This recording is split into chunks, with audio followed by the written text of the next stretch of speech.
La pop culture dans Vertigo.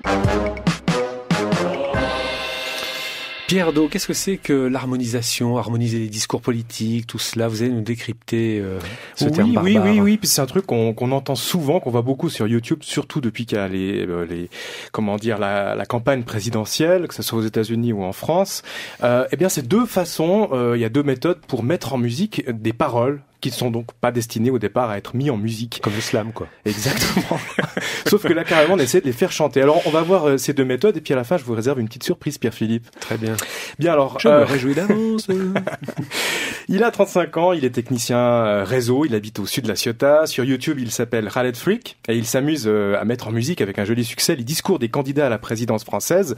Alors, pour situer, voici un bon exemple. C'est un discours de Jean-Luc Mélenchon, ça date du mois de septembre 2016, et ça comptabilise quand même 1 million de vues. Hypocrite, au nom de la République française, nous ne sommes pas dupes.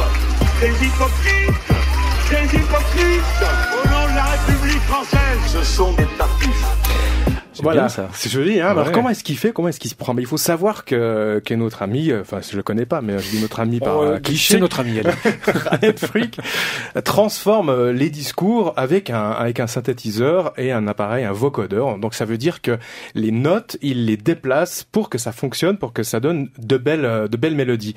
Ce ne sont donc pas les notes originales des paroles prononcées, mais en fait, les syllabes sont ajustées à la bonne hauteur pour que ça colle avec une mélodie cohérente. On va bien s'en rendre compte. On retrouve François Fillon, c'est toujours Khaled Freak, et cette fois c'est Fillon qui défend sa femme. Si on veut m'attaquer, qu'on m'attaque droit dans les yeux, mais qu'on laisse ma femme, Si on veut m'attaquer, qu'on m'attaque droit dans les yeux, mais qu'on laisse ma femme en dehors de ce débat politique. On s'y croirait, c'est incroyable. Alors c'est vraiment des punchlines. Enfin, c'est le but aussi, c'est de montrer que les politiques sont du PNL. Oui, sont quasiment c'est du cloud rap. De vrais rappeurs. et puis mais alors là, ils trichent. Hein. Cette méthode qui est d'ailleurs qui s'inscrit dans la suite de ce qu'ont fait les Gregory Brothers sur YouTube, ça s'appelle Shmoyoro. Je sais pas si vous connaissez, mais ils ont mis en musique les logorées de Donald Trump. Ils ont mis des discours de Barack Obama. Enfin, ils ont un succès énorme depuis au moins 8 ans. Eh bien, ça reprend donc des discours et ça les transforme. Mais il y a une deuxième méthode pour mettre en musique les discours et les paroles, c'est de respecter le plus scrupuleusement possible la mélodie du discours, de la parole, et essayer d'en dégager les harmonies. En gros, c'est les puristes, quoi, ceux qui essaient pas du tout de toucher à quoi que ce soit. Alors, j'ai 3 exemples pour voir ce que ça donne. C'est beaucoup moins écoutable, en principe, c'est plus intello, et puis le rythme, c'est carrément arythmique. Un des précurseurs, c'est le musicien brésilien Hermeto Pascoal. En 92, il propose sur un album tout à fait normal 2 mises en musique de paroles, dont un discours, Pensamento Positivo. Exatamente isso, minha gente. Pensamento negativo atrai pensamento negativo. Pensamento positivo é o que os ingleses chamam wishful thinking, né? Pensar positivo, querer pensar positivo atrai bons fluidos. Voilà. Hermeto Pascoal, vous avez tout compris. Plus près de chez nous, le français Christophe Chassol pratique aussi la mise en musique du réel. Par exemple, en 2012, dans un très beau film, India Mort, où il met en musique des paroles, également des chants, il y a ça. Il me disait qu'il voyait la musique indienne comme 2 lignes horizontales. La première, généralement jouée par un tempura, symbolisait la basse. C'était un flux, un ton, un tronc, une racine qui définissait le point d'ancrage de l'harmonie. Voilà, vous entendez, donc c'est vraiment les paroles, il n'y a pas et surtout les mélodies de la voix, il n'y a pas de transformation.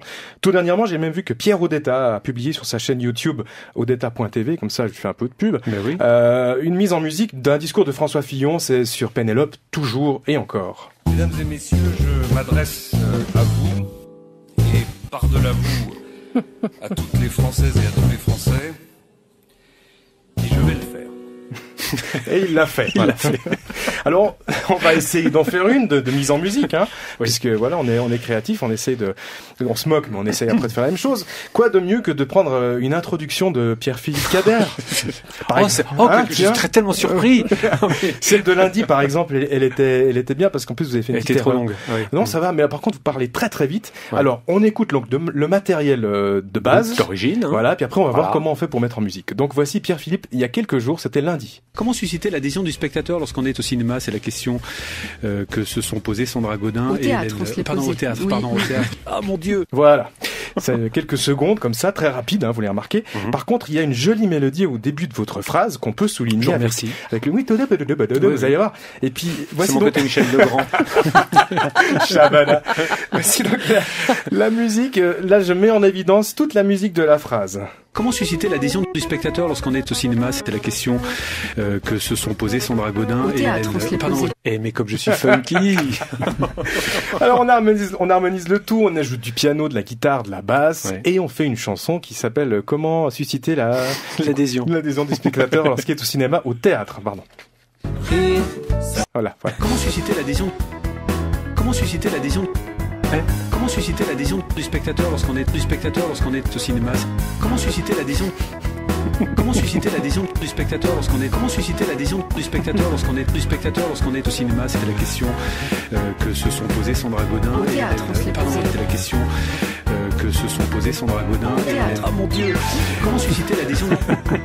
Comment susciter l'adhésion du spectateur lorsqu'on est? Comment susciter l'adhésion du spectateur lorsqu'on est au cinéma? Comment susciter l'adhésion? Comment susciter l'adhésion du spectateur lorsqu'on est? Comment susciter l'adhésion du spectateur lorsqu'on est? Ah mon Dieu! J'ai le rythme dans la peau. C'est incroyable. Surtout le ah mon Dieu, magnifique. Ah mon Dieu. Ah mon Dieu. Voilà. Ça a été très long, j'imagine, pour me mettre en musique, non? C'était surtout difficile parce que je dois quand même vous avouer une chose, c'est quand même plus facile de mettre en musique des gens qui parlent lentement. Rire, c'est bon pour la santé. Ça faisait longtemps. C'est bon pour la santé. Ça s'est remixé par Patrick Sébastien. Non, ça fait pile une année que j'ai fait ce remix et il l'a entendu, il a pas apprécié, puis finalement il a apprécié. Tiens, voilà, notre ami Schneiderman. Parce qu'il a compris que rire, c'est bon pour la santé. Voilà. Merci Pierre Do. Vous retrouverez cette chronique fantastique que vous pourrez réécouter à loisir. Vas-y, fais des mélodies comme ça. Oui, j'aime bien. À loisir, donc disais-je, dès qu'elle sera en ligne sur notre site rts.ch/Vertigo. Sur la première. C'est top. Ouais, super. Ça fait trop bien.